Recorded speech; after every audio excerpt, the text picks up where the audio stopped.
চিরদিন বাপদাদার কথার ওপর, বাপদাদার কর্মের ওপর আপনার থাকলে চলবে না। 5 ওয়াক্ত নামাজ আপনি যখন দাঁড়ান নামাজে আল্লাহু আকবার বলেন, কিন্তু সঠিকভাবে সবাই আল্লাহু আকবার বলেন না। হামজা কাপ জবর আক। অনেকে কি বলেন আল্লাহ হু আকবার, আগ, হামজা গয়েন জবর আগ। তাহলে আগ হলো না আক হলো? আগ বলে ফেলেন, আল্লাহু আকবার, আল্লাহ হু আকবার। 2টা ভুল হয়ে গেছে। কয়টা? সবাই বলেন কয়টা?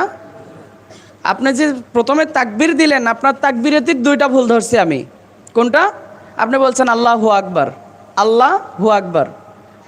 অসংখ্য মুসল্লির এই অবস্থা। আপনি আল্লাহর নামটাই সঠিকভাবে বলতে পারেন না, কবরের মধ্যে কি জবাব দেবেন যে রব্বি আল্লাহ?